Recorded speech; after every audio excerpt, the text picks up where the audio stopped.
talk with some sense. And maybe I can infect y'all with the same good sense. Hopefully so. Common sense ain't common. What up, y'all, and welcome back to Don't Do That. Today's episode is, of course, Mad as Hell Monday. Don't Do That. Got a few rather interesting topics. I would sure hope so for you anyways. Hopefully some of y'all can, of course, relate to it, because that's the whole purpose of this. Being able to relate to one another. You know, so at the same time kind of get on everybody's level. All at the same time. Because we're all on different levels, but we can all be at the same when it comes to certain things. Because again, like we always say, common sense isn't common. It's not fair, but how do we expect to inflict common sense onto the younger generation if we don't have it ourselves? And then get mad when they don't use any kind of common sense. It was never put upon them to be able to use the common sense. So ladies and gentlemen, let's go ahead and get to it, because of course we value your time. So let's go ahead and get 16 on here as well to be able to get this thing started. Stand by next up real quick.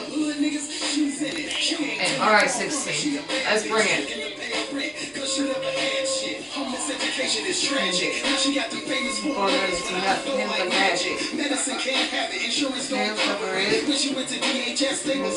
What's up, everybody? Welcome back to another episode of Don't Do That. And this is Mad as Hell Monday. Mad as hell. We mad as hell. Mad as hell. Hopefully y'all a little bit too. Okay, so if you're not, and you need a little inspiration to be mad, we got some good ones from the channel, for the channel, from the page. Okay. There is a Don't Do That Facebook page, and unfortunately you kind of have to know somebody to get in the page. It is a private page. There's only like 300 or so members. I sent out a bunch of invites too. Did you? Yes, I did when I finally got back on there. Alright, did it? Oh! Whoa, let me cover this. A moment of silence for this, please. When you get, if you get accepted to the page on Facebook, there are some no-nos, okay? Jesus. Don't post porn. No, nobody want to see that bullshit On the page. Don't do that. What the heck? We don't want to see that on the page. That's not what the page is for. The second that you are caught doing something like that, you will immediately be removed, blocked, and you will not get entrance back into the page. That is the stupidest shit. Why do I want to see porn on a page where we're talking about stuff that pisses us off? Porn doesn't piss me off unless it's bad porn and it's done, I don't know, like distasteful. It's horrible. Like, well, if the page isn't for fucking, sorry. Yeah, if it's not for porn, it's not for porn. Now, if I said, do porn, not don't do that, but do porn, then yeah, post porn. But don't post porn. Don't do that. Don't post porn on the page.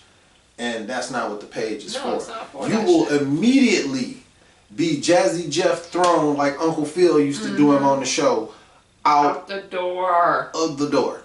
Don't do that at all. So the people who have been caught doing that, your time is ticking. You will definitely be done by the end of the day. Because stuff like that can get the page disassembled. Zuckerberg don't like that. We're not. It's not what they're there for. That's not what we trying to do. We don't entertain that stuff. We had a page way back. Way back. Way called back. Icon After Dark. Man knows and know that. Way back. Lord knows. And that's no longer a thing. So we don't need that. We don't need that energy on that page. But just to get back to what we were talking about now. Yes, just wanted to pull that to the side.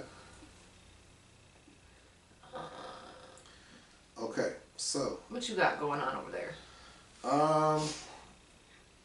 This one says people who always are apologizing for stuff.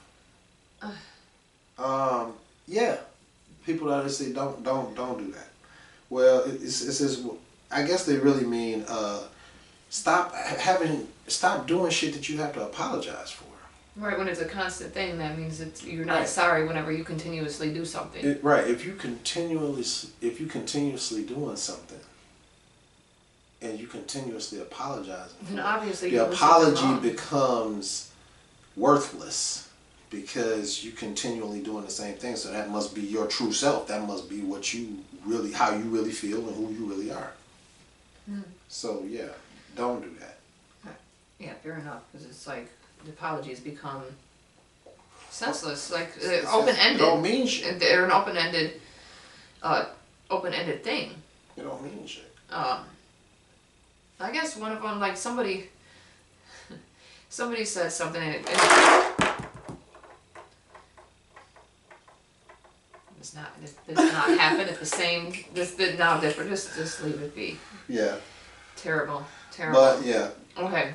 And this, I kind of related to this pretty well because, I believe in something. I believe in God or something, or whatever you may put it as. All right. So those that are, constantly saying to those that believe in something, whatever, that's not very Christ-like or that's not Christian-like of you.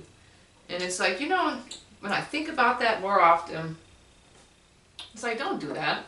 Because if you really want to get technical, and this is to those that like to always throw that out there to you, and now these are the people that I actually will genuinely call a Bible thumper. Because now you're just getting too much with it. I respect who you are. Ooh. It is what it is. But don't call me Christ-like or Christian-like, because it's like at the end of the day, you're right. Not a single one of us are. Yeah, Because we're all created by sin, born into sin, whatever. So whenever somebody sits there and tells you that, don't do that. Just don't call people that, because at the same time, I'll sit there and tell you I'm Peter. Because you're right, I'm not Christ-like. I don't act Christian-like. I act like a good person. You don't have to be a believer in Christ or a believer in whatever you may believe in to be a good person. Yeah. But you can go ahead and sit there and call me Peter and hang me upside down like it was done to him, because you're right, I'm not Christ-like, I'm not Christian-like, I'm not perfect, I have a bad attitude. You're right, all of that comes with this territory, but in all genuinity, there's a whole new word for you, genuinity. I'm a good person. You can call me Peter. Hang me upside down, baby, because you're right. Genuinity. Yeah. Whoa. Because in all reality, I'm a genuine person. Whether or not you think I'm, a mean person or a rude person or anything like that, I'm just who I am. Period. And I say it like this, I grew up and listened to, I say it like this, Slim Shady, so you're right, I don't give a shit. But it doesn't make me a bad person. Right. Now, stop being so judgmental towards people and stop having high expectations out of them. Like they're supposed to live up to something that's impossible to be. Because, one, we're judgmental. That's what we are. As a human race, we are judgmental. We're prejudiced towards a situation because we will always prejudge something. Period. You look at somebody, you're already trying to prejudge them because you're reading them. So you're already just trying to judge them to begin with. It's a natural human thing. Because you want to make sure you don't put yourself into that, into a bad place. But when somebody is doing something because of that's just who they are. Don't throw out there that they're, you know, not being Christ-like or something like that, because just stop. Because you sound pathetic, to be honest with you. Now this one is it says don't give first place attention to people who give you third or even fourth or fifth place attention in return. Find someone who returns your energy on equal ground. Basically, don't be chasing after somebody that's not chasing after you. Right. If someone is giving you second place energy, and you feel as though you should be in first place, find that first place energy. But don't put yourself through. I've been through that, actually. I've been through that. Right. I think we all have. Yeah. It's rough. It's rough when you want to be with that person and they're giving you just enough energy for you to stick around, but not quite the energy that you are looking for in order to go further. Just wow. Just you gotta figure a way to not give energy to someone that is love bombing you and keeping you around, but not fully giving you the full, I don't know, the full. That's a rough one. That's a rough one. Right, because I get, you know, and we have, I guess, in an input, you kind of, you know, see where they're putting their energy at. Are they putting it into themselves? And not just, you know, not just that, you know, that person? Because some people in certain situations could be so, you know, empty, and they're trying to put that energy, they don't have any energy because of circumstances. Right. But if it's a professional thing and they're busy because they're trying to survive, to do more, then that's different than, I don't know if that was supposed to be like, that comment was supposed to be like, is someone cheating or is someone being wild out in the street, or right. I mean, well, I mean, it's a scenario I think that can be put out for everything at the same time. You know, it doesn't always have to be that. I mean, whenever it comes to like a relationship thing, right? Look at where they're putting the energy at, because maybe they're not intentionally not trying to give that other person the energy. Right. Maybe that may not be the case. That might have been how I read that. But I'm just saying, no. But again, you know, something like that can be put into so many different scenarios. Whether it's relationship, friendship, business, anything like that. You have to understand that some of these scenarios can also be thought of like, you know, even as an older person, and they're still trying to fluctuate their energy because they were never taught how to divvy that energy. Right. You know, it does go far back. Just know your worth. Know your worth in any situation. In any situation, try to be mindful of your worth and what you want at the end of the day, and try and strive towards that. It is rough in some situations, relationship situations. It could be it's always going to be rough. business or professional situations may be a little easier, but the end result, you want to definitely go for something that is giving you first place energy over third or fourth place energy. Right. Definitely want to shoot for that. In the right context. Right. Now, what was yours? Stop not holding your kids responsible for the stuff that they do. You're grown kids, mind you. Like, and we're talking the kids that are now officially able to be on their own. That you have done what you were supposed to do. But you also have to remember that you still have to hold them accountable for what they've done. Don't baby them. There was a scenario, actually, I was watching one of my little Facebook people, they were talking about somebody, they were, it was brothers. Yeah. Okay, they were dating different girls, but they were also best friends. So you have brothers dating two girls that are best friends.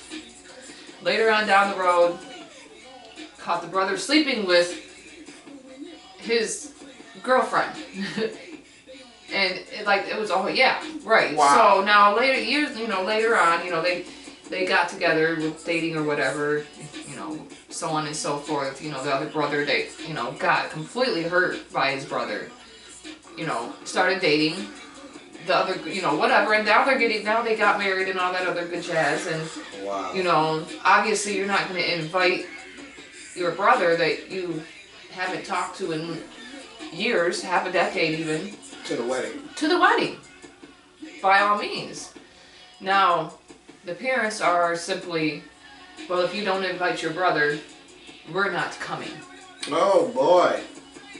Oh boy, do they know what sit happened? There and say, pretty much. I mean, either way, when you sit they there figure and it's a decade, and you should watch that but under the bridge. why? It's an important moment. Why? Because at the same time, well, not just that. When the brother that is dirty, finds out that they're getting married. Now, this is like 3 years later. Find out that they're about to get married. You then reach out to your ex, not your brother,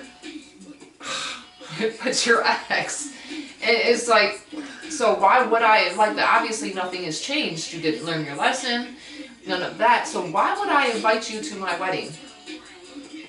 And the parents are like, oh, well, they're fit. So you're not going to hold them accountable for any of it. I don't care. Or something like that. You just don't, whatever. You know what I'm saying? It is what it is. But you can't get mad at them for not inviting them to, but you don't hold no accountability for them. Wow. Okay, so the moral of that one is... hold your dating kids accountable. Yeah. They're not going to, that stems for a lot of reasons. A lot of situations. If they go out there and do something ridiculously stupid and you want to sit there, well, they couldn't have done something like that. No, you're not just not holding them accountable for anything. Hold them accountable. They're adults now.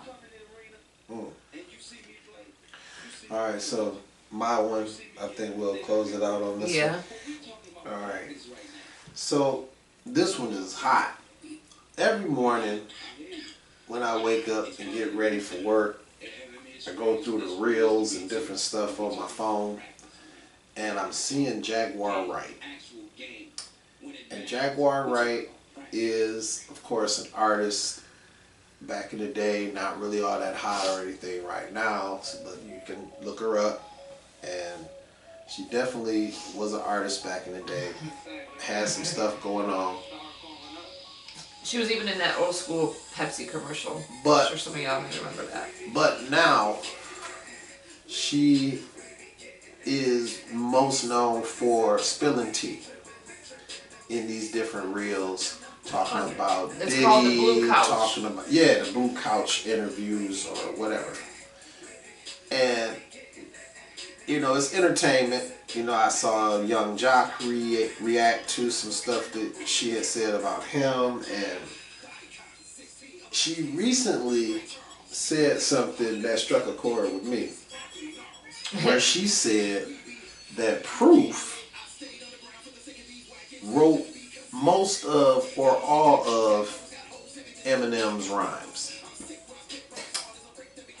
That man just can't get no credit. Now, people just can't, except for the people who actually make, hip hop like that, Josh. Everything that she has said now, although it may have already been under question, is definitely in question now. Because, bruh, what happened after, R.I.P. Proof, I knew the man. But I'm saying, what happens after Proof was no longer here with us and was taken from us? Who was then writing his stuff? Who was writing him stuff then? Yeah, so I was speechless. my don't do that on that is don't do that. Don't be out here, you just got out of jail and you trying to keep your name relevant and get some type of revenue popping and live I and hope be able he tears to. her up. I'm sorry. And then you just out here just running your mouth and saying stuff that is clearly false. Just don't do that. Don't be out here sullying people's name and not having your facts straight, because it gets to a point where you got people that are not really responding because they're like, I know what I do. So that's what Jock said. Jock was like, I know what I do. You know, I watch it every, when I see the reels or whatever, it's funny. And, she's talking a lot of stuff. But she had said something about him, and he said the reason he didn't respond was because I know what I do and it's funny or whatever. Right. But it is what it is. No, it always like that. Whatever. He never really. But I mean, I just got one question then. Who hurt you, Liam? Who hurt you? Are you why are you mad because your Pepsi commercial isn't being played anymore? I don't think anybody. The sad part is the woman has a great voice, beautiful, but it's like, anybody really? hurt that woman. I think that woman is desperate right now for views, for some type of revenue, and the only way to keep herself relevant right now is to do what she's doing. Yeah, because now I'd just be scrolling past her shit. And you can't begrudge anyone's hustle until it infringes on other people's personal life and you start being more false than you are authentic. So she needs to be eaten alive, bro. Like, I really hope that he ends up like at least eventually something's going to pop off where it is going to be more embarrassing for her to be doing what she's doing than it is advantageous. And it's sad because, again, like we said, a lot of the shit that she was talking was already under a microscope, and then she brought it closer. Yeah. But it's I will say a lot of the stuff that has been coming out after the video, a lot of stuff has been coming out after the Cat Williams interview. Oh, fair enough. Yeah, that where he did. He said people was gonna start getting exposed. Oh, the sheets was gonna get pulled. Boy, a bunch of nakedness underneath those sheets. Man. And then that leaked video, not video, excuse me, audio. Oh. I thought Nika took enough L's. Bro, apparently he needed a longer L to be able to take. He took that long L. Man. And then Bishop T.D. Jakes. You're going to hell, bro. You're going to hell. Face palm. Alright, well look here, man. We will Thank you for watching. That's about to get deep. This is Mad as Hell Monday. I'm mad as hell at some of the stuff that we had to cover today. Bruh, I'm just saying, make sure you like, comment, and subscribe to 16 TV. We appreciate you for watching, and we will see you in the next one on Wicked Wednesdays here on Don't